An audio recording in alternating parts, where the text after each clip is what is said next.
You're tuning into the Wild, Weird, and Sometimes Normal podcast. If you have a story or a guest recommendation that you think others need to hear, email me at wildweirdandsometimesnormal@gmail.com. Let's get this started. Alex and Brett, kick it! Wild. Wild. Weird. And sometimes wild. Weird. Wild. Weird. Wild. Weird. Wild. Weird. And sometimes normal. On this episode, I'm joined by Joe Fadul. Joe is my friend and neighbor, and when I started the podcast, people would inquire, what's it going to be about? As I explained it to Joe, he brought up how the number 12 is important to him and his family, how it keeps playing a role in his life. Well, I'm all about the synchronicities over here, so I was definitely interested in doing a show with Joe. Additionally, he has dabbled in the world of stand-up comedy. Insert William Dafoe's Spider-Man meme here. You know, I'm somewhat of a stand-up comedian myself. And also, I'm always interested in people following their passions. Anyway, a great conversation with Joe.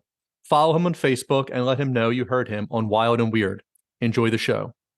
Are you looking for CBD for your pet? My friends at Pure Pet Wellness have what you need. They use the highest quality ingredients. While other companies may use synthetic oils in their CBD, Pure Pet Wellness uses organic ingredients, organically grown hemp, organic coconut oil, organic shea butter, organic beeswax, and that's just to name a few.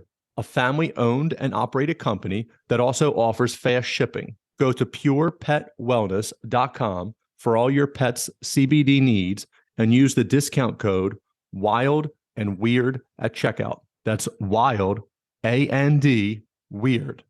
Treat your animal right. Go to purepetwellness.com.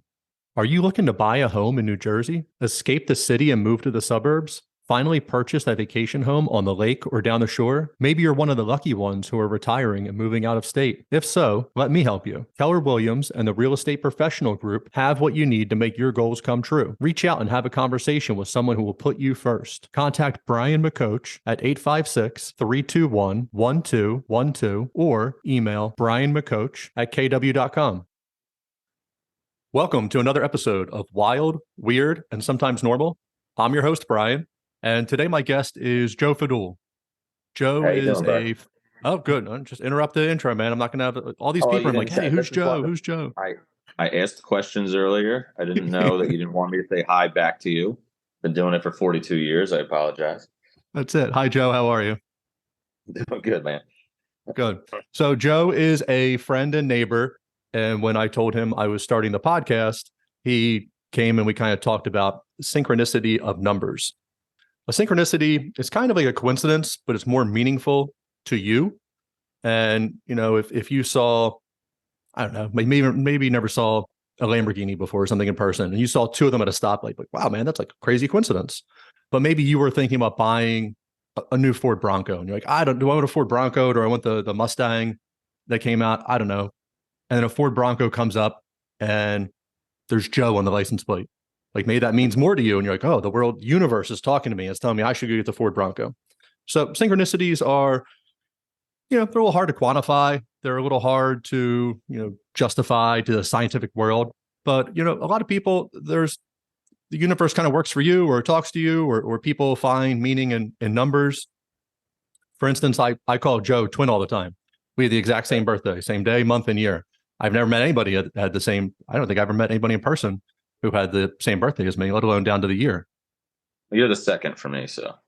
Oh, all right. Well, somebody has to be your first, I guess. Yeah. I was like, you look up the famous birthdays and you see someone's born, and it's like George Carlin, me and you, and there's like two other people, but I never remember who it is. Like, nobody was ever born good in our day. No. Well, there's a baseball player. We have to change history, man. That's what we're here for. Who's the baseball player? Kevin Bass. He wasn't good, so it doesn't matter. Oh, well. Yeah. Kind of shapes up my life then. Cool. Yeah. Like, Mom, I want that jersey. Like, yeah, he's a bum. He's a bum. What do you want with him? They don't make it. That's why. That's how you know he's not good. Yeah. They didn't have Fanatics back then. You get anything made. It was like, hey, you got like 3 people to choose from. Yeah. That's it. He was on like 18 teams. So, yeah. It'd be rough. That's, It'd be rough. everybody wanted him. That's how you know he was good. Everybody was like, oh, let me get a piece of that Kevin Bass. You know, you're only on one team. Nobody's trying that hard to trade for you. Right. So let's get into some synchronicities, Joe. How have numbers, the same numbers, affected your life, and how do you connect them to you? Well, I mean, I guess I could just say that, as you know, like your birthday is May 12th. I'm May 12th. So 12 has always just been a very prevalent number with me and my family because, well, I'm May 12th. My sister is February 12th. My daughter is now September 12th. So her birthday was just yesterday. My mom is December 2nd, which is the 12th month. And my dad is the 21st. So kind of messed it up a little bit. They're in different order, but still 1, 2. But most of it's just 12. But where this whole, and where you and I started talking about this is just so, before I just used to think it was just a coincidence, but then it got a lot more meaning to me later in life because actually coming up in October, my sister, she passed away in a car accident. You know, it was very, very hard for me and my family and everything. So when we found out, like when my daughter was born, like she was supposed to be due September 24th. And I remember I was out at work at a meeting and it was September 12th. And I do solar sales, which is a boring conversation. Hopefully, we don't talk about that. But I got a call from my mother-in-law saying like, hey, she's going into labor. And it was like, I think it was around like 3 p.m. So I was just like, well, there's no, I looked at it. I was like, wow, it's September 12th. But there's no way. Like you hear when people go to the hospital that, you know, it takes a long time. So I was like, there's no way. It's like, this kid's going to be born on the 13th. That sucks. But wow, it's pretty cool how close it was. I got home around 4. We got her to the hospital at like 5:30. 6:53, I'm holding my kid.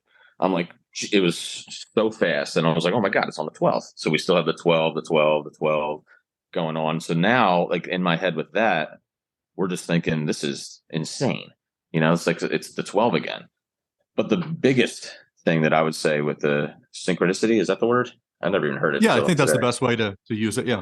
Yeah. So of it was, even before my daughter was born, we started house shopping. Like again, it was a really hard time for us. But when we found out my wife was pregnant, it was happy times for us. It took us a while to get pregnant with my daughter, and we were house shopping. We looked at maybe 4 houses, and then the one house that we looked at was number 12, and the house looked like a total shithole from the ads. But we kept going to all the nice ones with the nice pictures. You know, they stage it, make the room look huge. You get there, it's like the size of a mailbox. So we're like, well, this house has everything we want, but it looks like crap. The only reason we went to it is because it was number 12. We look at the house, we agree it has everything that we want. It has a pool, has a basement. She wanted a kitchen that had an island, and I wanted, like, the basement was a thing for me, and then it was bonus for me because there was a bathroom down there. I was like, great. You know, claim in on the house, we got it. And then the second we got it, we both started getting really cold feet about it. And we're just like, are we sure? Did we just jump into this? Did we really just do this because it was the number 12? You know, like thinking about that. I remember I was at work again, and then my wife, she texted me. She's like, hey, don't worry. The house is good. It's our house. She's like, we'll talk about it when you get home. So with me, I had no patience at all. I was like, well, you can't say that. I was like, we have to talk about it. So I call her up. I'm like, well, what's going on? She's like, I'll text you the picture. She's like, look at the date that the house was put on the market. And it was put on the market on my sister's birthday. So at that point, every worry we had about the house and everything just went out the window. We're like, oh my God, we're supposed to live here. This is her like gift to us, like to let us know, like you picked the right house. And then it was after that we fell in love with the neighborhood. Like, you know, our neighborhood, obviously we live in it, but you know, it's just the amount of people and friends and activities and things that go on. It's like no other neighborhood. So like, and we didn't even know about that when we moved into here. The 12 thing played a huge factor in that. And then after that, finding out my daughter's then born on the 12th. And then the craziest thing too, not to just keep hopping around, but the 12 also. So my wife is a humongous Dave Matthews fan. So like every few years I go to a Dave Matthews concert with her. But the original one that I proposed to her at was in Homedale in, 2014. Yes, 2014. I proposed in July. And it's the song Crush. Like, it's both, like, I like that song. So does my wife. She likes every song, but like that. So when that song came on, that's when I was going to propose. And then we found out, like, and my wife, every time there's a Dave show, she thinks I care about the set list. So she tells me about it and it's cool, you know, and, I listened to her, but then she decided to look up the fact that Crush was the 12th song that Dave played that night. We literally found this out like a couple of weeks ago. So again, it was with the 12. So it's just always 12. That's awesome, So, man. yeah. So it's just 12s everywhere. So that means something to me. I think we have a whole side podcast on why. And I like Dave Matthews, and I've seen your wife at a Dave Matthews concert. Why Yeah. Dave Matthews fans need to tell you all about the set list and about the upcoming show and the last one. And like, this is my 89th one that I went to. I like them. She's been to 75, I think. My wife. Wow, that's crazy. Yeah. When I went, so I guess I saw her 2 years ago. That's when we went, and I had not seen him since the very early 2000s. And he played 2 nights, and I went to the first show. Yeah. And I knew like half the songs. Then I looked at the second show, and I knew half the songs. Like, man, like somewhere in that 20 years, I missed half his catalog. I guess I was like, used to go, know every single song. It was all a hit. I'm like, oh, yeah, another Bathroom Break. Great. No idea what he's playing. Yeah. Well, the crazy thing too. So I'm a big like classic rock, like Billy Joel guy. Like that's my kind of stuff. And so she came to a Billy Joel, Elton John concert with me.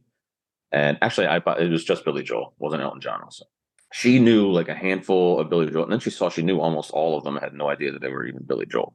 So yeah, my wife lived under a rock for 40 years because these are like the songs everybody knows. It was like Uptown Girl. She was like, "That's Billy Joel." I was like, "I'm almost mad that you didn't know that."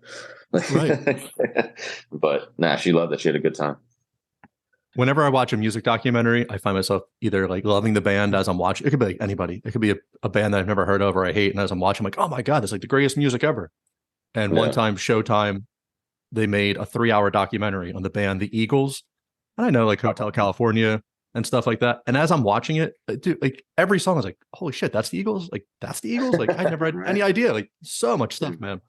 And, but I guess that was justified because they are a good band. And then the documentary, they proved it. Yeah. So 12 is a crazy number. It keeps affecting your life that way. The first house that I was born into was 212. But I think that's really the only like 12 connection that I have. That's the 212 right there. 212, there you go. Yeah. I like more synchronicities with you than I do like with myself with 12. I'm like, oh, like this is how this ties in. Yeah, I don't think I have lucky numbers or anything like that like speak to me that keep coming up. I never thought about it. I mean, like I always noticed it. Like I said before, it used to be more coincidence, but now, like especially too with my sister passing and everything like that, like stuff means a little bit more to me, I think.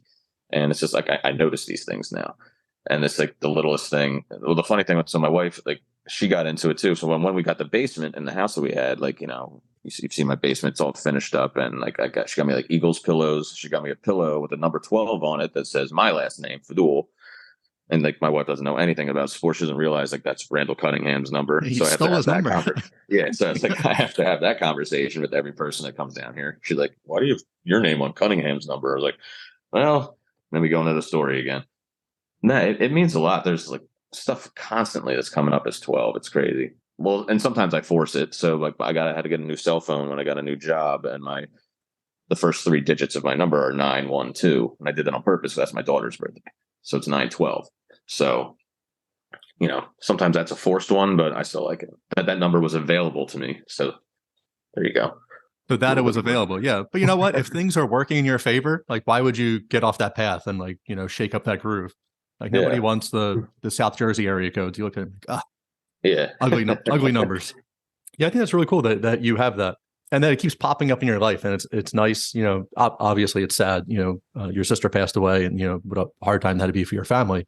But that you have these reassuring things, and almost like from the other side, she's telling like, just direct you in the right path. Like, hey, that's kind of what I take it as. Right, and you'll see that too. Like, there's so many signs that people get. Like, sorry, I keep cutting you off, but there's like just so many signs that we get from that, and just when it has that coincidence in there with it, just makes it mean more. Right. We didn't talk about that we were going to talk about this, but as I said, we kind of branch off on things. Yeah. What are your perceptions of the afterlife? What do you think happens? Well, it's definitely changed since this has happened. I guess I'm technically Catholic, and I believe in most of that. So I 100% believe there's something after this, especially too because part of my grieving process was me and my family. We both went, and there's some mediums like that we spoke with. And there was one that I had that was just full of shit. I was just like, all right, I think there are some that can legitimately do something, and there's some that are just in it for money. And this one that we went to was crazy. So it was a whole room full of people. And me and my mom's friend set it up. So this lady didn't know anything about us. And we scattered ourselves on purpose. We didn't want to be all sitting next to each other. So like I was on one side, my dad and my mom, they were elsewhere. And as we sat down, and just for purposes, when my sister was in her car accident, she was pregnant at the time. So, and why I say that is because right when we started, the medium said to everybody, she's like, okay, think about your loved one. Everybody think right now. And the lady instantly just goes back. She's like, whoa. She's like, I'm getting something really strong. She's like, it's a young woman and she's holding a child. She has long, dark hair. And me and we just like sat back and stared at each other like, what the fuck? Like in a good way, a good what the fuck. So Right, we're like, right. oh my God. Yeah. So we're like, oh my God. And then she just points at me and she's like, you're her brother. And she's like, I'm like, yeah. And then, and then she points at my parents, spots them, and just starts talking to us. And we're just like, oh my God. And the craziest thing, so like a lot of people think, oh, these mediums go on social media, they look up stuff, they find out stuff about your life. This lady had nothing.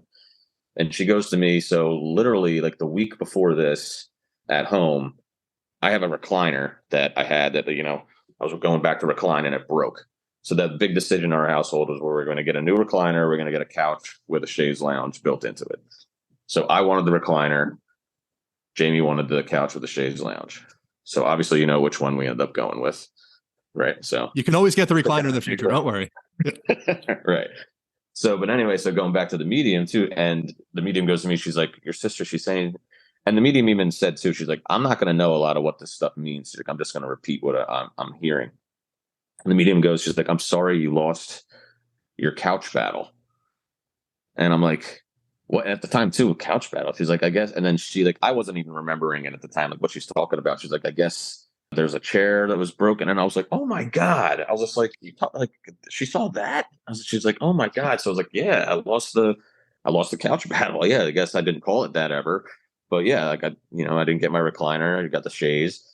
From there too, she knew, like, so my daughter's name's Aubrey Nicole, but because my sister was pregnant with a little boy that they were going to name Nicholas. So we kind of gave her middle name Nicole was for Nicholas. She knew that. Like, we didn't tell anybody that yet. And it was just like, so we're a mess, me and my, like a happy mess kind of, because we feel like we're really connecting. And like, there's just stuff this lady could not have known. And then it's just stuff with my parents as well. That's a whole other story. But it was just, that made me really feel like, I'm going to see her again.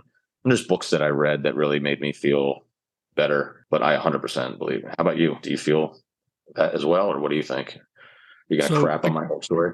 No. I grew up Catholic as well. So, it was like pearly gates and St. Peter and all that stuff. And he's got the VIP checklist and sees if you're on or not. And, I never really, you don't really process like Catholic school or CCD or whatever you might go to. They don't really get into, like, if I lived at 90 and I die, am I in heaven as a 90-year-old or am I in heaven as a 40-year-old, as an 18-year-old? Like, is my daughter, like, whatever. So they don't really get into that. And, as I was going through high school and college and, nothing means anything. And, we're all just here to die. I got away from that a little bit, but then, started thinking, you explore all this nonsense. Like, as you're growing up, you're like, oh, like Hinduism has like good points. And like, Buddhists have good points too. So now I'm in the position that there's definitely a higher power that, are we all unified as like one energy in the world or whatever it might be? I don't know if maybe that's what it is. It would seem, I don't know. I just find it hard to see like heaven being, it's not physical that you can touch it, but it's like physical that like souls can go there, whatever it might be. Like, I find that like a little hard to process. I think there's good in everybody, even though some people are horrible. Like, it also just seems, a lot of that seems like it's circumstantial, that like they grew up in horrible situations and they're a product of a horrible environment. For eternity, should they be in hell or whatever? Like, I don't really know. But what I've come to, Duncan Trussell has a really good podcast, the Duncan Trussell Family Hour, and he'll have a lot of people on, some culty people, some like super religious, and Duncan, for being a stoner comedian, like, he's just read all these religious texts and can just go on and on about them off the top of his head. So at one point, either he said it or somebody was on his podcast and they were talking about soul families. And this is kind of what I've held on to for the longest now. is that the people that mean something, like truly mean something in my life, my Yeah. family, my wife, my children, like my parents, stuff like that. Me. You too, here we are with the 512. Like people, well, all right, so I'll do this part and then I'll loop back around. So I think like the soul family, that like, we have chosen to be together, and what that looks like in the future, like, am I always like the father in the situation or the husband or whatever it might be? Like, I don't know about that. Like, could we switch around at some points? And it's just your souls getting experiences, but like we choose to connect and stay together. Now, like, are we always reincarnating at the same time, whatever it might be? I don't know. Yeah. But I also do think that people are put into your life. Now, maybe not everybody, because some people are just like true assholes, but like you do get a lesson out of it. But I do think that a lot of people are put into your life, for a certain purpose, either a connection or whatever it might be. A lot of stuff, I'm not really into the randomness of the world. No, I 100% agree. I mean, it's really just life experience that I think molds people to the way they are. It's funny too. So like, I mean, we might touch on this later, but I know with the comedy, when I did the comedy, my show before my sister passed used to be all about like, I would talk about how bad my luck was and how much like God hate. I had a show called Jesus Hates Me. Like that was the title of the show. That's what I was always talking about. If you would have told me before that, if my sister were to pass away the way she did, that I would be happier, not happier in a sense like this, but in a better place ultimately now, just because if you would have told me back then that she died, I was like, oh my God, I would hate the world. Even like I would hate the world. And I did for like the first week. I was just like, what the hell, but then after that, like I use it as a positive now. So you really got to understand like the things that people go through really mold who they are. And one of the scariest things for me after my sister passed, like I was never suicidal or anything like that, but it clicked for me at one point. I realized there's some people out there who literally lose everything. And then, they feel hopeless and that they have nobody. And then it was just scary for me that I actually understood why somebody might take their own life. As before that, I was like, how can somebody think that that's the answer? Before my sister passed, that's what I would think. And I was just like, how could that be a good answer? And the fact that after my sister passed, that it made sense, it was like scary, but like eye-opening that you never know what other people are going through. It's a crazy world, man. You just got to take each day for what it is and just realize that there's people going through stuff that you don't know that could have happened to them 10, 20, 30 years ago and still has an effect on their life today. I try to think about that a lot. You'll see all these like Facebook or Instagram posts, and it's always like, like, hey, cherish your children for every second that you have them. And you're like, yeah, like I love my kids and I try to cherish it every single second, until for like the 50th time I tell them to clean up their playroom and still isn't done. And next thing I'm like flying off the handle. I'm like, why, Brian? Like, what are you doing, man? Like deep breath, step back. But I don't see like I go from like 0 to red, and I'm like, oh, like in the moment I'm hating myself for it. No, But I'm the same way. Maybe it's the May 12th in us because I literally get the same way. I could just be totally fine. And then like, if I have to tell her something more than 3 times and you just feel like you're blatantly getting ignored, then you just start being a dick. And then you feel instantly bad because they're so cute and little.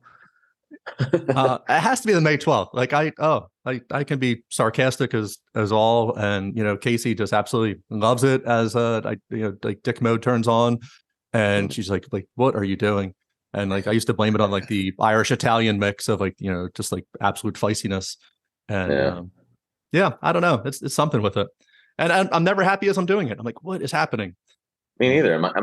I actually try to, I don't know if anybody else does this, but like, I actually like, I know like the points in my own head, like the things that make me like, I don't know what makes me get so mad so fast. And like, I try to like self-diagnose myself. It's like, why does this make me so mad when this particular thing happens? And it just makes me get red. And I don't know why. And it like I try to think to myself and try to get better at it and stuff like IKEA furniture. Like I hate when I'm trying to put something together that should be simple and it's not. Something that should be simple that isn't simple just drives me crazy. And I don't know why. But it's just like those little tiny things that just set people off. Those Norwegians, man, they just give you all those extra pieces and like it still works. Like what's happening, guys? Pre-drilled hole in the wrong spot makes me want to put a pre-drilled hole in my own head. So yeah. No, that does make it tough.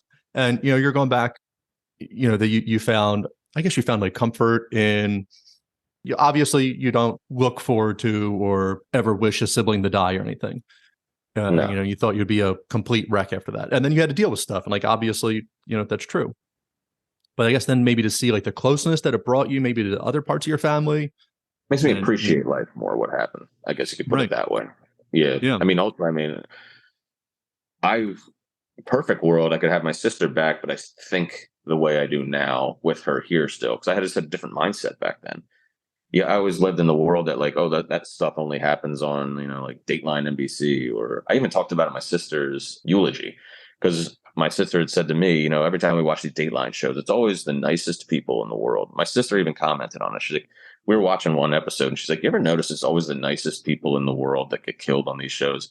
It's never like, that this guy gets murdered and you hear like, well, Tom was a dick, nobody really misses him, like that never happened. So like, when I was giving my sister's eulogy, I said too, it's like, well, look, Aubrey, we're here, and you were one of the best people, imaginable. And I think why that is just when someone dies, anything bad that you thought about them goes away.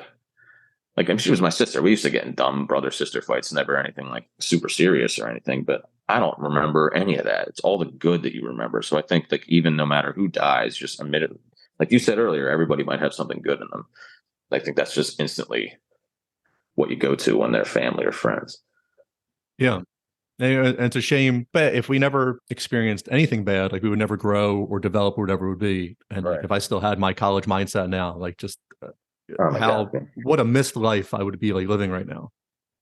Yeah. Well, my wife will tell you I still live my college life at times. You have to keep it balanced though. You have to, at times you can always go on vacation to it and see what it is. But to watch whatever, just the mindset in late 90s, early 2000s, like to now, I'm not always all about the political correctness or like we should always say whatever it might be.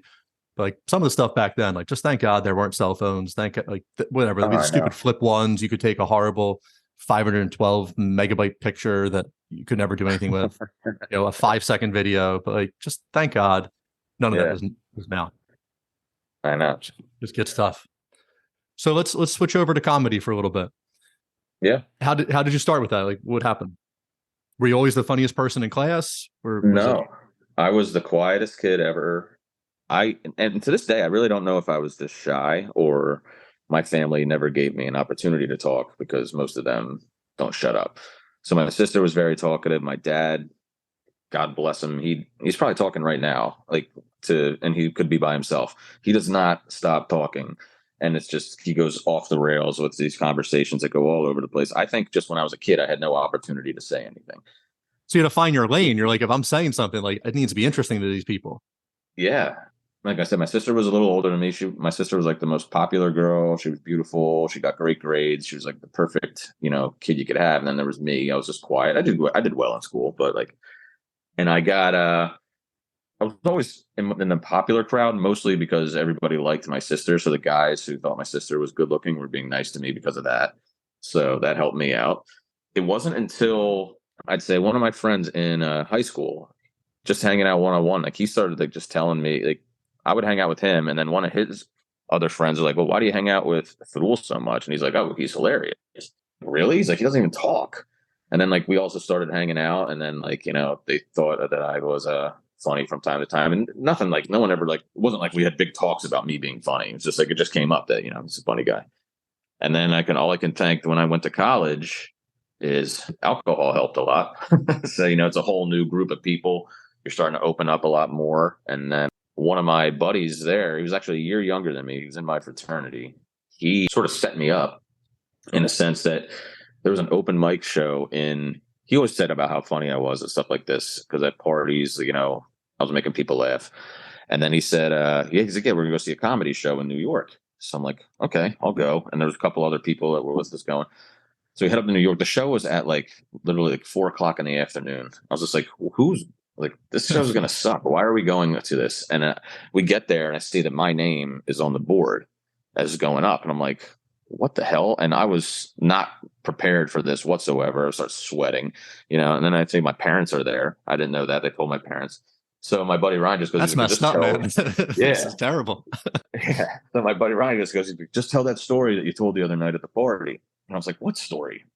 This whole story about an automatic toilet issue that I had. Then I said, I had one joke in the story that made people laugh. I was like, dude, how long am I supposed to be up there for? Like, just only 5 minutes. I was like, do you know how long 5 minutes is there? The joke literally takes 5 seconds. But I went up there, I did it. And, it was when the DJ there or whatever, the host, I should say, she gets up there and she claps. She's like, "Oh, wasn't that cute?" I was like, "That's not the response I wanted," but I liked it enough to like, I want to try this again, but have know what I'm talking about, and that's when I just A little started bit of kinda material. dropping down. Yeah, and I started doing it again. Did a bunch of different clubs up in New York. I'd say most notably, like Jim Gaffigan had a show up in New York once, and he probably would never even remember this. He got me a shot of Jaeger one day, like before a show, and just said like, "That's what I do before I go up on stage." Like I was just sitting there, kind of like thinking about what I was going to. I had like there was a bunch of us that had a little spot before he went on, and I went on there. He was awesome. He was kind of really encouraging. He probably didn't even buy me the shot. It just so happened to be there, and I drank it. It was probably his. And He stole his Jaeger. I was like, "Oh yeah." He just saw me. He's like, "Goddamn kid, just stole my drink." Nah, he was cool, and then I just started doing it.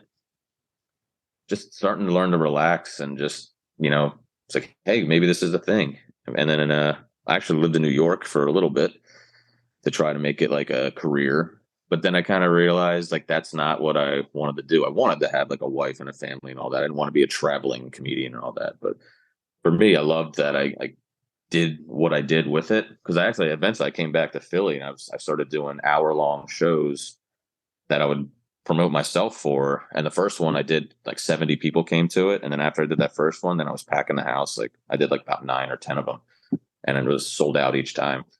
And I opened for the guy in The Office. You watch The Office? The show The Office? Yeah. The Black Warehouse guy. What's his name? Daryl? Oh, Craig Robinson? Craig Robinson. That's what, yeah. Yep. I opened for him the one day.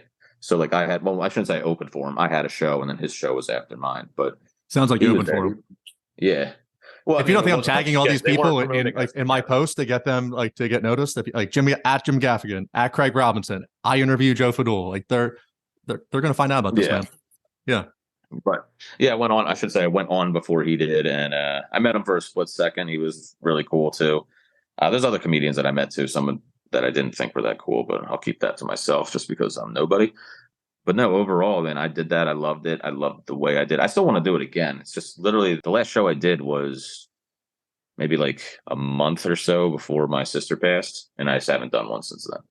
But that kind of just, not to bring a downer to the whole thing, it was just life started getting in the way a little bit, and we sort of get new home, getting married, kid, all that. So now I think I'll have like a new show where it's not single Joe anymore. It'll be married Joe. I got tons of crap to talk about now, married life.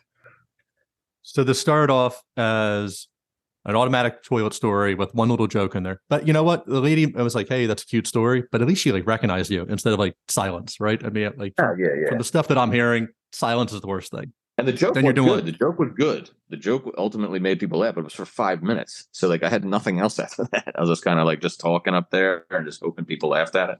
But the one joke was good. People laughed at it. Maybe you can resurrect it when you start your new tour. You can save that. Yeah, I mean, it was the dumbest thing. It was just about let's talk about handicap stalls. Yeah, you can't talk about this stuff anymore. So well, you got canceled before you even started again, man. It's over. I know, right? Yeah, I'm already canceled. So yeah, the whole time I was telling that story, I was like, should I tell the joke? I was like, I'll probably get canceled. So no, I had to take down all my stuff that I used to have online. I just took it all down just because like who knows how people will interpret stuff these days. So just took it down. Yeah, that's the hard part. And at some point, I do this every week. So your episode 26 coming up. And I don't really see it stopping, and I enjoy it. It gives me something to do. But at some point, this is going to be like mortifying for Logan and Maddie, that they're going to be like, Jesus Christ, like my dad is just talking for an hour plus. And I'm like, hey, talking to Fadul, that's cool. But like talking to the guy who, was possessed by a demon, like I don't know how that's going to go. We'll see how that goes in the future. Yeah, no, I want to listen. The one I haven't got to listen to your shows that I'm interested is the Flat Earth guy. I didn't get a chance to listen to that one yet. I don't know. That just amazes me that some people, that's their thought. Probably you were telling me that he makes some good points, but I don't know. I want to hear it. Yeah, it's just I like thinking. I like thinking. I think thought is fun on whatever it might be. Like, hey, how do you play this out? What's the game plan here? What are the different options? So his theory, like, hey, I'm on board for it. Let's hear it. I like that. There's also a million examples of lies that we've been taught throughout history. or things have been twisted, or things have been whatever. So, okay, now you add that plus that. This is not a great math equation, because I'm like, okay, we're here, then we make like a sharp left, and we're going to add this. And then also, we go to the moon. I think we went to the moon. I would say that the footage is 100% fake. That no matter what, we were United States was racing against Russia. It was nationalism, whoever got there first. And if the astronauts exploded or got stuck up there and the footage was lost, like, you kind of lost the race, even if you got there. And if Russia got up there and aired it back, or whatever it might be. So I have no doubt that, maybe not no doubt, but like, I would bet that this was filmed somewhere on a soundstage. Those tapes were put off to the side. They sent them up. After that, I don't know what happened. Did they really go or not? I don't know. But for that footage to come out, I just don't know how you've never been to space. And like, how are you, look on your phone. It's like, oh, keep your phone between 75 degrees and 110 degrees or it's going to melt. Like, okay, great. You're going into freezing cold space, and then like you're on the moon and the sun, like, a lot of weird things, but you need the footage. So I'm fine by that. Yeah. But then also, there's the space station that was kind of just built. There's no video of it being built. It's like the most amazing thing in the whole world not being built. When they're on the moon, they take a picture of the Earth, but the moon is huge to us, but the moon's a lot smaller than Earth. And then you're on the moon and the Earth is really small. Like, wouldn't it be a lot bigger? And hey, I know there's mathematics and physicists who can explain all of this to me, but also just seems really weird that this thing that's so much bigger than you looks so much smaller. So it's perspective. I get all this stuff, but they get $50 million a day or something NASA gets. I don't know where all the money goes. So maybe it's all of them up there to show that we don't live on a ball. Yeah. I'm not too sure. I don't trust anybody is what it comes down to. Yeah. My biggest thing with the flat Earth in general is just, why don't they have, so they always mock all the pictures that are taken of Earth and all that, but how do they not have one picture? There's got to be one scientist on their end or someone that's smart enough to figure out how to get a camera up there. Snap a picture then. Right. So this guy, David Weiss, that I had on, he was saying that they were in the desert, and this one, hey man, people are nuts. You give them enough free time and things to do. This guy made his own rocket, and he strapped a GoPro to it, and then it shoots up into the sky, and then like you hear it ding, like hitting like a dome kind of, and then it starts like floating sideways. So he's thinking it's like plasma or the ether or something. And this is on, again, video can be fake. This makes everything so difficult. Video can be CGI, video can be whatever. But I wasn't there. But I'm being told about a story of somebody who was there. Yeah, and it's just weird stuff. And I ended the conversation. I don't know what it is. I don't really care. I don't really think it affects my day-to-day life. I don't get why people would lie about it either. I don't know. Right. But then the two most interesting things, and again, it could still be a ball, but all the pictures you see of the blue marble, of Earth being like this blue marble and everything on there, like, they're not real. Those are composite pictures that they made. Nobody took an iPhone up and took one picture. So like, somebody should go do that. And Neil deGrasse Tyson was on Joe Rogan, and he said that because of the Earth spinning and gravity and the oceans being on there, it would actually swell at the equator. And the Earth is more pear-shaped than it actually is the blue marble. Yeah. Like, okay, well, you're a scientist, so where's that picture? And then there was this Indian Ocean gravity anomaly. So I saw this article on Apple News or somewhere, and I jumped right on. I'm like, I got to read about this. This is crazy. And there's, I don't know if it was more or less gravity, but like sulfur or something was coming up and was like changing gravity there. And these scientists were saying that actually the Earth is more like a lumpy potato shape. I'm in for whatever shape you want to say it is. If it's flat, if it's a pear, if it's a lumpy potato, like it's certainly not the blue marble. So send these people up, Elon Musk, whoever it might be, send them up with an iPhone. Elon Musk can invent his own phone, do a 360 thing on the ISS, film the Earth, just send it back, shut everybody up. It would save a lot of time. Yeah. I mean, I guess that's too, like, if you're here and you fly to the right, eventually you're going to end back here again, right? Because I don't know. Maybe I'm crazy, but yeah, it's kind of more like a dinner plate. So you wouldn't, I guess. I know that's what they think. I'm just saying too, for it to be round. I mean, and that is what happens if we fly this, like airplanes. You fly that way, eventually you're going to end up at your same location again if you go straight. Correct? Or Yeah. So then I get in my flat earth of like, well, maybe he's actually onto something. Like flights make more sense to me on like a flat dinner plate than they do on a basketball. Like, So they make if more you sense were, to me on a basketball. do they? So if I was flying around the basketball and I went over it, like at no point my drink spills. Well, Like if that's I'm where upside that's down. where they like the gravity and all that stuff. So that's what they said. You'll never experience the curve because of gravity and the flatness and all this stuff. I'm like, okay, so like I'm standing straight up on top of the ball and China's standing straight up on the bottom of the ball. Can we get a picture of that? Can somebody zoom in? And like I'm in for all this amazing, crazy stuff. And I just don't, but hey, we just got a new picture with the Hubble telescope of an Earth-like planet they detected that it has water and atmosphere and all these things. So they did that from a billion miles away. But just turn that Hubble around real quick and get a picture of, aim it at ourselves. Right. Everybody hold up a sign. We'll spell out something fun. We'll be like, everybody sign spells out USA and Canada and everybody will be so proud of the world. Yeah. How long did you talk to that guy for? Oh, dude, we were going for about maybe like an hour and 15. And I think he would have kept going. He had a time issue. He thought it was 11 and it was supposed to be for 9. So then at 10:30, he's emailing me and apologizing. I had all these screenshots all set up of everything that I went to ask him and like different articles and things. And then we started going. And I never want a conversation to go, even if there's like more blood to get from that stone, I don't ever want to be like pulling teeth. So as long as like we're flowing smoothly, I'm in for it. And we were going pretty smooth, but then it was like winding down. And I feel like he still had more to go. He's like, all right, like what more questions do you have? Like I can like disprove. Like he was there if I was there to bring him, hard evidence to prove a ball Earth, he was ready to disprove it. But I was like, okay, well, I don't really have that. I more have, I think more my proof was almost agreeing with them. I'm like, hey, how does gravity work if there is a gravity anomaly? Or how, if the Earth is round and it's pear-shaped, why don't we ever have a picture of that? And it was actually playing more into him being like, exactly, where is this? I'm like, yeah, man, exactly. Let's go. This whole place is flat. Yeah. So it's just weird stuff. You'll see stuff on the news, like Antarctica. The Pope has been there, Bono, John Kerry. They send them all down to Antarctica and they go there for a little bit. And this is all like national news. Like, oh, the Pope John Paul just went to Antarctica for 2 weeks. Like, what are they doing down there? Like, just find all that stuff. And so it's either that's a pathway to. So one of the theories with the flat Earth is like the guy's like, it's a plane. It's just flat. Like, I don't know how big it is. I don't know whatever it is.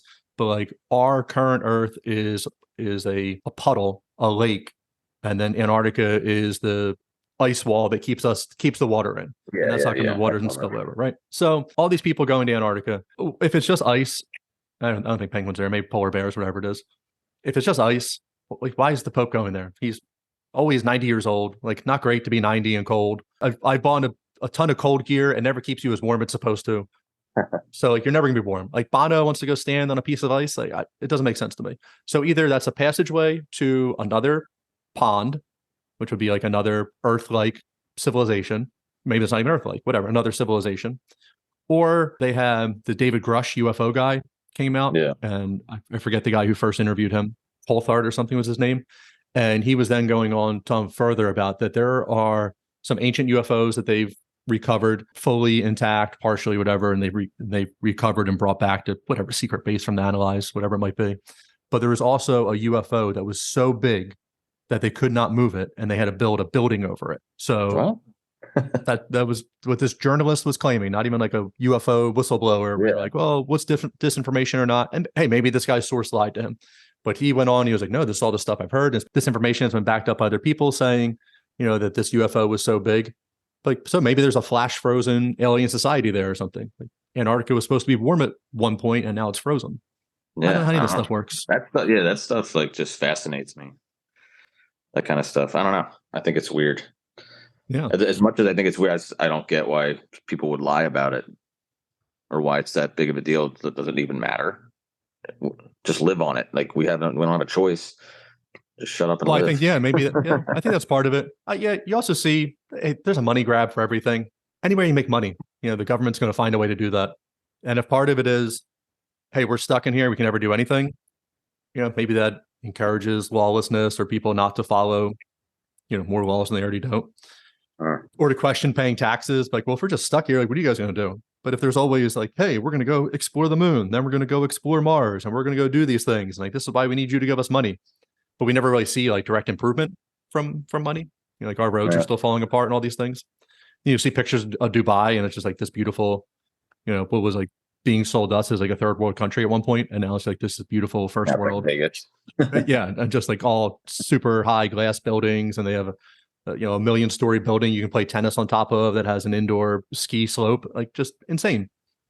Yeah. And hey, they have oil money. I get all that stuff, but yeah, I don't know why they would lie to us or not.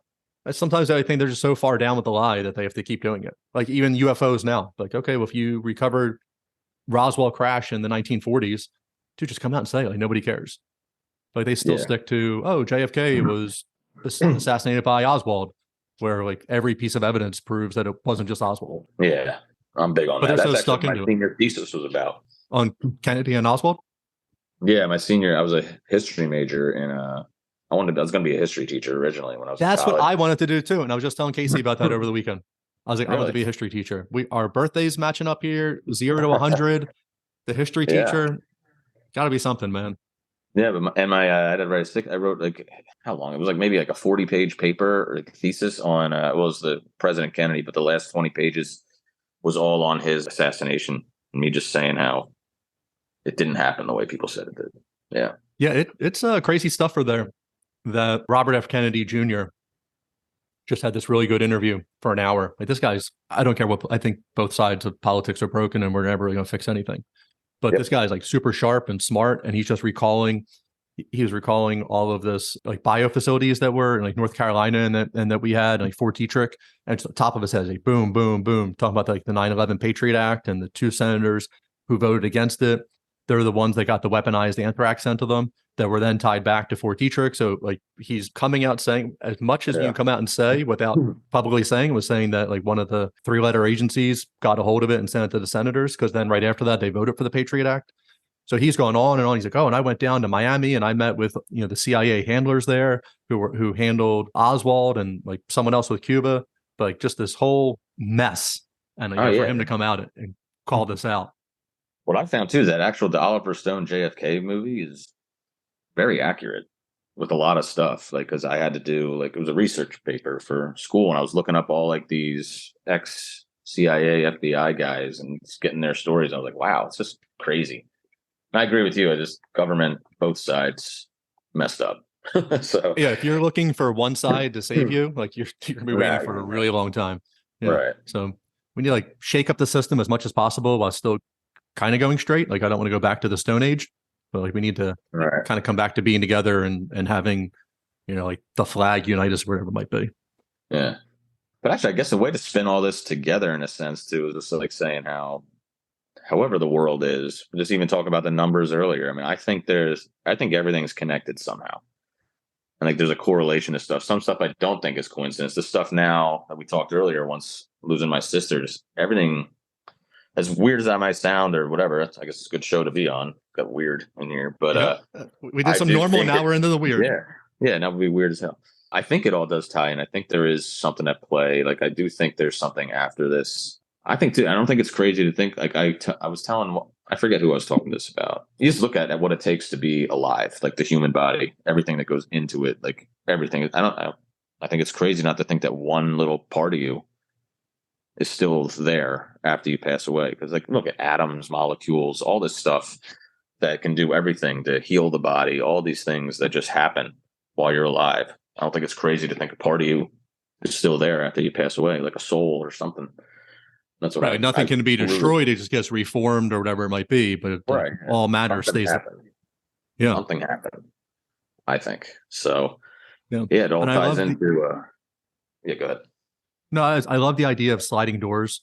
You know, like, hey, if you missed a train, like what would happen if you actually made that train? Like, would you have been on time for your appointment? Would you have run into an old friend? Like whatever it might be. And as respectfully as possible, it would be interesting to see if your family tragedy, if you still ended up in the same house that you had, like what those numbers just have not even meant anything. You're like, I don't think we've even talked about. We don't even think that Jamie and I have talked about this at length, thinking like we don't even think we'd have our daughter if my sister didn't pass, because one, the stress. So like I said, we couldn't get pregnant for a while because I was depressed. I was stressed out. My wife was friends with my sister, so it was very hard on her too. And the whole reason we even moved to this house, like if we would have gotten pregnant earlier, like 2 years earlier, like we planned, this house wouldn't have been on the market. We would have moved somewhere else. And I'm trying to say this in a, my juices might have not, been the same that day, and made my daughter. So I mean, there's and two, like you got to think my brother-in-law, my sister's husband, he got remarried, and he has a new another little boy, and like it's crazy to think like he wouldn't even be alive if my sister's accident didn't happen. So there's positives that come out of it too, but you see all the things that happen just because of one thing, and everything would have been different. If I would have been a different person, I wouldn't have lived here, and I really do not think we would have my daughter. Yeah, it's crazy.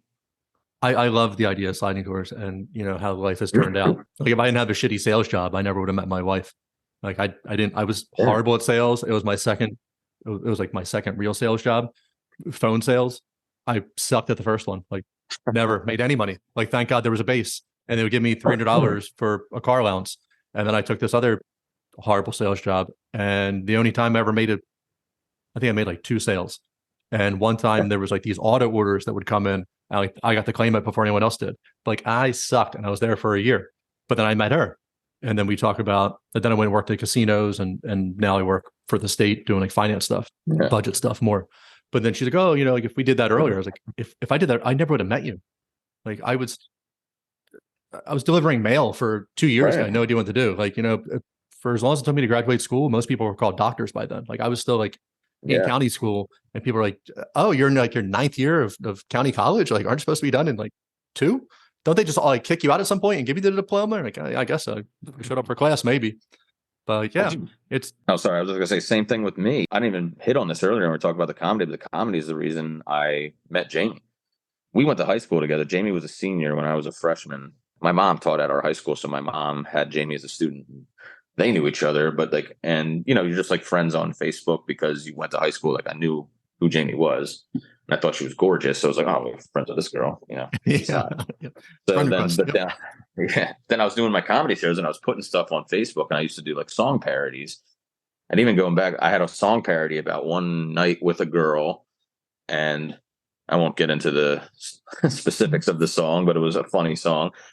It so happened Jamie, she works in a salon, and she heard the song she heard my bit on Facebook, and then she heard the song in her salon, and she said she started singing my lyrics instead of hers. So she had randomly, out of the blue, just wrote me on, Words with Friends, like Scrabble on your phone. Yeah. So she, back in the day, Words with Friends used to pair you up with like your Facebook friends and be like, so Jamie and I would play games, but we never spoke to each other. But it's like, oh yeah, I know him. We'll play. And then the one day she commented on the Words with Friends, just saying, she's like, I heard your song, and it's like I started singing mine, and after that, that's what got us talking, because she heard the song that day. So I even think too, if I didn't have that horrible date with this, actually it wasn't a horrible date, but this so-called incident happened at this date, everything wouldn't have happened in my life. I wouldn't be sitting here right now if I didn't do that. So it's crazy. After I release this interview, you might think differently. You're like, oh, like, man, I really wish that went differently. Really wish this wasn't out there. Right. We'll see what happens.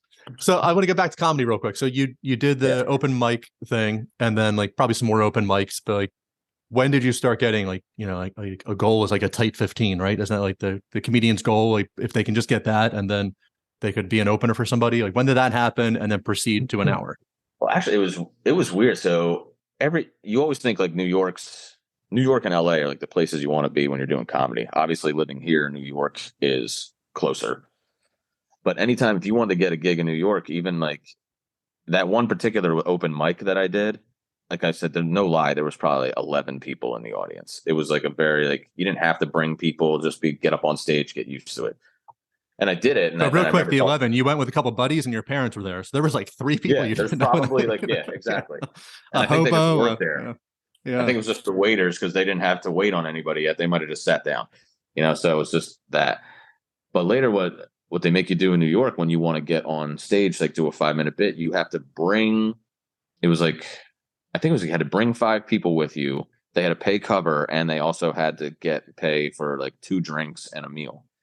So it's basically like, so it was becoming to be a pain in the ass anytime I wanted to do a show in New York. to get all this to happen. So that's why I actually moved to New York for a little bit. And then a long, boring story made it where I was only there for like a month, not even. I had to come back. But then I was just like, I really just got to start exploring the Philadelphia market. Because now, like, I've been just writing stuff. And the thing was, when you write comedy, you can't write it out like a story. It's literally just like an outline of how you want it to be. Because if you're on stage and you have it too rehearsed, it's going to sound rehearsed. So you have to do it in like outline form. So I had tons of stuff. So I went to Helium. There was two at the time. Like that was the biggest club, Philly. So I went to Helium and I was like, "Do you have any kind of open mic things?" And he showed me the open mic schedule too. He's like, you could also just reserve like your time for yourself, just kind of like have your own show. He's like, but you'd have to promote all of it. You'd have to do all of it. I was like, well, that's what I want to do. I don't want to just do 5 minutes. So I literally went from 5 minutes to an hour, just overnight, just because I was like, I have all this stuff. And the first one I did, it was an hour. And like I said, 70 people came to it. It went well. So then I asked him if I could do it again. And basically we just split the ticket costs. We made like the ticket costs were like $40, but then they keep 20 and I would keep 20.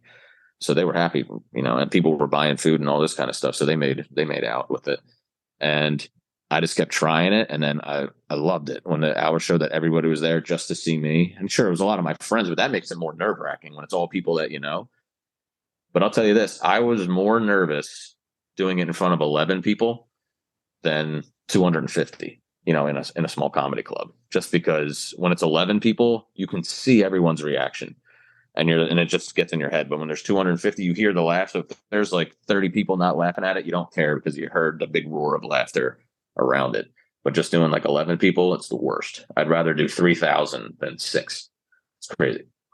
Yeah, a lot of judging with 6 people. Otherwise, you can kind of blend the faces together. So you had your hour, and then you would, you know, you did it a few times or whatever. Were you putting in new material, or were you just refining what you had and then like adding some, like wherever it might be, as you know, not filler's not the right word because it's all quality stuff, right? But like, are you like you're tightening it up and then making room for new material, or are you like recycling out into a whole nother show? Well, I was always adding in. There's probably, I'd say half, it would be like half and half each time. So I'd do one show, the best stuff I'd bring to the next show, and then I'd bring in new stuff from that. And then there's even some other times too, you'll realize sometimes I had one bit where then I ended up talking to somebody in the crowd about something with that bit that made it even funnier. So then you try to make that happen again, and it doesn't work, because sometimes when it's more natural is when it's like really funny. Matt Rife, you know Matt Rife, the comedian? I know the name, yeah. So we went to his show recently. He's great with crowd work. Like he'll talk to crowds, and I could even see it too. Like when we went to his show, like sometimes it's like pulling, when you're good with crowd work, if you pick the wrong person in the crowd and they're not giving it back to you, it just puts a lull in your show. So like that's, you just learn from the experiences from previous. Like I just happened to strike gold the one night just bullshitting with somebody in the audience, and it was hilarious. And then you try to recreate that again, but that same person isn't going to be sitting there, but you just try to get it out of them and it doesn't happen. And it was still funny, but nowhere near where you wanted it to be. So then I was like, all right, I'm never doing that again. I'll tell you, some of your funniest jokes are the times, like what I think comedians, the funniest ones is when your joke bombs, acknowledging that it bombed. Like, I think that's hilarious. I have some jokes too. Like my friend, he was my roommate in college too. He's always said to me, he's like, oh, you got to say this in your show. It's gold. You know, he's like, I was just like, all right. I was like, I'm going to say it. I was like, I guarantee you, I'll say it the way you want me to. And I bet you nobody laughs at it. And then like I said the joke and nobody laughed at it. But I had mentioned to them in the crowd, I was like, there's going to be one joke in this show that's from my friend. And I was like, you're not going to know, like I'll blend it in nicely. But once I say that joke, if no one laughs at it, like I'm going to call it out, and nobody laughed. And then I was just like, that's the joke. Like, didn't it suck? And then everybody lost it because I was like, that joke's so fucking stupid. Yeah, it was the stupidest joke. He wanted to say, like, if racist people, like if there was like a white guy whose favorite color, like t-shirt, was black. That's what his joke was. That's the joke. All right. That's it. Like around, like based around that. Like, and I was just like, that is not funny. He's like, oh, it's all how you deliver it too. So I was like, you tell me how you want me to deliver it, and we'll say. I was like, that is gonna bomb. He's like, no, I bet you people laugh. So we had a bet, and lost. So yeah, I don't have too much experience with, hanging out with, overt racist. But it seems like maybe they're not like so focused on like the color of like fabric and material, and more of like a person and what they think they stand for. Yeah, he does. That's why he thought it was fun. I was like, that's not Yeah. funny. Yeah. But It just turns he has like a heart of gold. He's like, oh, I wear all color shirts. I love all the people. I've got my, where all the. I didn't want to go too far with that. I was like, oh, this is a slippery slope here. yeah, I know. Even though I was saying it, I Yeah. was just like, God, maybe I should. You get scared to say anything these days. But no, overall, like what you were saying though, too. Like, I mean, yeah, I would just bring over the stuff that worked and then incorporate new, and then from that, again, you'd keep just dissecting it to then come up with, the perfect show. I do want to do another one again eventually. I've been talking about it for years, but to have like the married edition, talk about a lot of stuff like how wives have signs all over your house now, letting you know what season it is in case you never went outside, stuff like that, or at least reinforce it. Yeah, inspirational messages everywhere all the time, like. They're like a walking Starbucks advertisement. They're like, it's pumpkin spice latte season. You're like, are you Starbucks? Or are you my wife? Like, where do we live in a Starbucks? Yeah. Yeah. So every time right under our. Oh, go ahead. No, you're good. No, I was just gonna say, like under our TV, Jamie has it's fall, y'all sign like under, and I see it every time I'm watching TV. I was like, I know it's fall. Why do we have to have a sign? It's still summer for a couple more days, man. Take that sign down. It's not up yet. I just know it's going. Oh, good. Up. Okay. Up last year, yeah. You're just counting down the days until it comes up. Yeah. It's gonna be so two things that I've always wanted to do. One, I can't sing. Like it's painful for me to sing. People get no joy out of it. It's embarrassing for me to sing in front of other people. I'll do it in front of like Casey and the kids, the more I annoy them. Like it's not bad. But like I think like being a lead singer of a band would be like, the tops. Like that would just be like where it's at. I'm too tall too. So like at 6'3", like bodies move like weird ways. If you're up there, there's like a cutoff at like 5'10". Anything above that, it's just like you don't have to dance when you sing. Just moving, just like as a front man, just moving. Sometimes like you take a long stride and your like left arm's all the way back there. You're like it's like the Bigfoot video or whatever. But you don't want that. Like Scott Weiland was the best front man I ever saw in my entire life. I gave him discredit by saying he was 5'7" in a previous episode. But I look up, he was 5'10". But I guess when he crouched down or whatever, he was the best. If he wasn't a front man, like I'm talking about sliding doors, like I don't think he would. I think he was only born to be a front man. Like that was it. Like nothing else in his life would have been it. A lot of the guys they're like that 5'7", 5'8", 5'9" range. You get too tall, like who knows what we're going to do. I guess I could do like a Dave Matthews thing, like a singer songwriter. You can just stand there and be fine. But the Axl Rose, the Mick Jagger type of lead front man who's a showman at the same time. But I can't sing, don't have that in me. The other thing was, I like to think I'm funny sometimes, would be, just work on like a tight 7, tight 15 and do a set and see how it goes. Well, if I ever do a show again, you can open for me. Let's get this going. I brought it up. We were sitting at the beach one time at the lake and I was talking to someone else in the neighborhood and you came up. I said I was going to do the show with you. I was like, man, we should just do a stand-up comedy show at the Pavilion. We should do like adults only. I've got a killer closing joke. I think it's killer. I'm going to say it's going to be horrible. I've got a killer closing joke. And then this woman, my husband would open for the open. So we might have 3 people. Maybe we can do a warm-up at the Pavilion one night. Yeah. Possibly, yeah. We'll have to make sure people are nice and juiced up first, though. Oh, get them absolutely hammered. And get hammered yourself. It helps. Yeah. Well, it's funny you say that, too. So if I could do it all, I wish I could play an instrument because I actually can sing. But I wish I could play like guitar. Like if I could go back and do anything again, I'd take like guitar lessons or something when I was young, even guitar or piano, something like that. Because it's not too late, man. Yeah, it is. Yeah, it's way too late. They have. I'm going to wait till Logan gets a little bit older or he shows interest. I think you should be able to play a musical instrument. I think you should like be productive in the arts, even though I have none of us. But they have. I think it's like at one point a few years ago, it was like $300, but you could plug your guitar in to this whatever device for the TV. And then it was almost like Guitar Hero. Oh, you have that? So it was almost like Guitar Hero with a real guitar. But why aren't you playing then? That's supposed to be easy. I tried it. It didn't work. Like the plug-in didn't work or like you playing it didn't work? It's like a mix of both. So like you plug it in, but if you're by yourself, like it'll tell you to do something. And I'm like, I'm doing it. And it's like, try again. And then you're like, and it's like I need someone there to physically show me because like, it's telling me I'm not doing it, and I'm screaming at the TV. I'm like, I'm effing doing it, like right. And then I was like, oh, I'm done. So I still have the guitar and all that stuff. So I think it hooked up to a PlayStation 4. So okay, Yeah. If you have a I went to PlayStation Guitar 4, I Center. have the whole thing for you.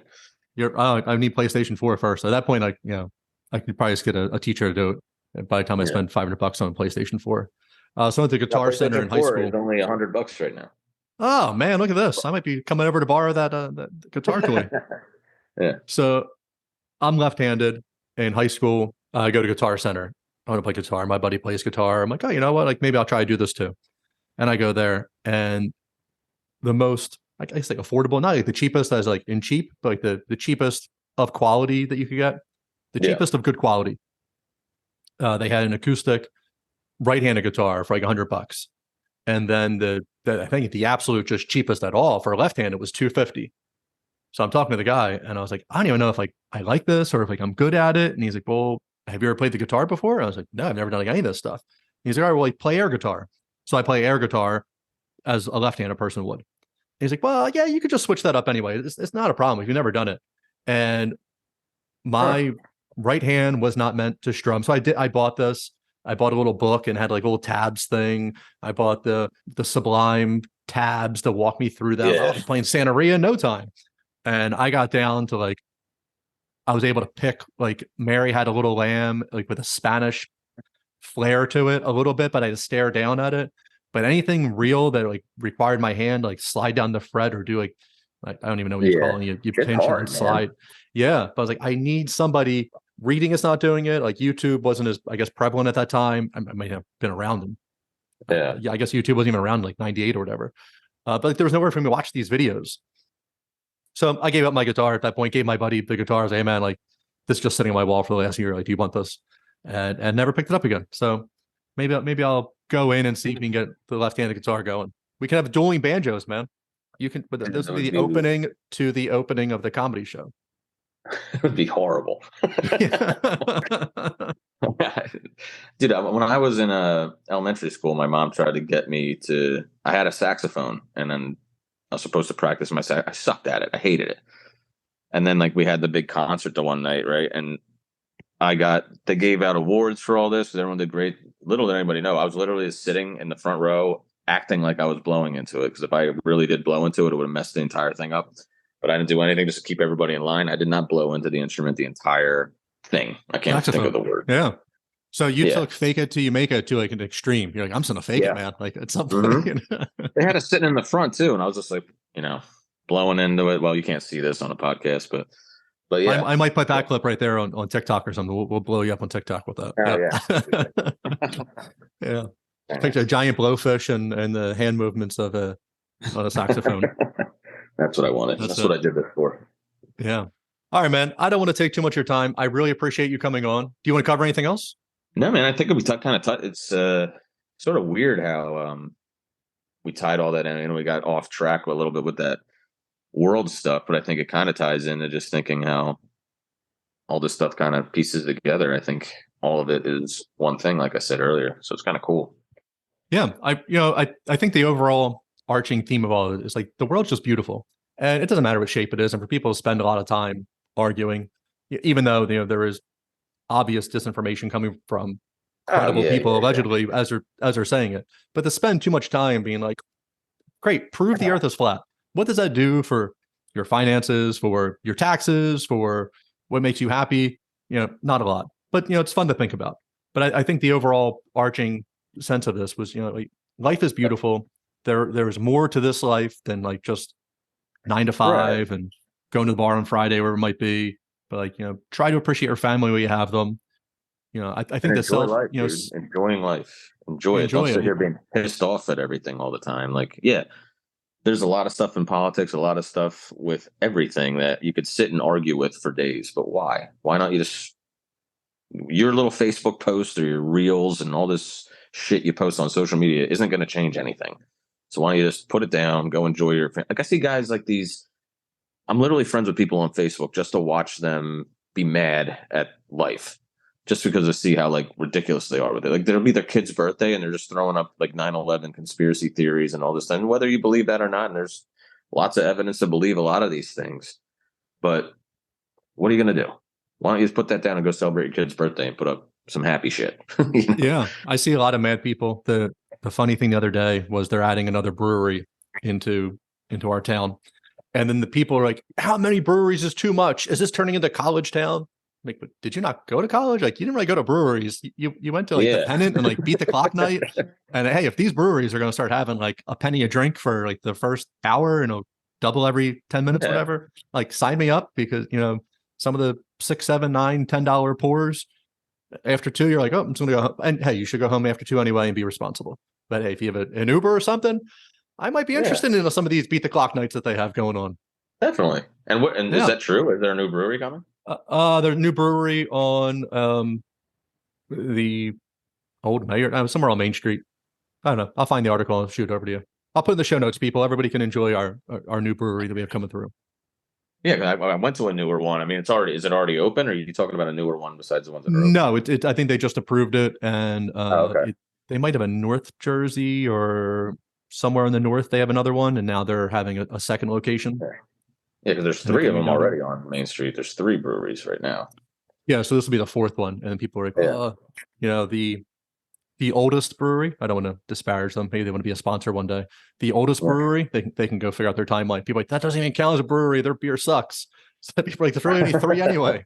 I was like, oh, all right, we'll see how that goes. But yeah, man, I'll shoot that over to you. But I appreciate you coming on. If you ever wanted people to follow you, do you want people to follow you? Do you want to put anything out there? What do you want, some solar? You want people to call you for solar? Yeah, I mean, people call me for roofing too. You need a new roof, and get it for you for free. Joe Fadul, people, you get a new roof for free and you get solar. What's the best way to get a hold of you? If you qualify. Yeah. Asterisks everywhere. Yeah. Just my phone number. You call me, or I guess you're going to tag me in this on Facebook. Yeah, I'll tag you on this on Facebook so you can put it out. Get a hold of Joe. He's on there. He's here for you. Right. Dude, I appreciate it. I'll see you soon, man. Yeah, man. Thanks a lot. It was fun. I'll talk to you. Take care. All right, everyone. That was our show. Don't forget to leave a review on iTunes, Spotify, or wherever you stream your podcast. Like and follow the podcast on Facebook and Instagram to stay up to date in all things wild and weird. Check out the links in the show notes for more information on our guests. The biggest support you can offer is to tell everyone about the podcast. Until next time.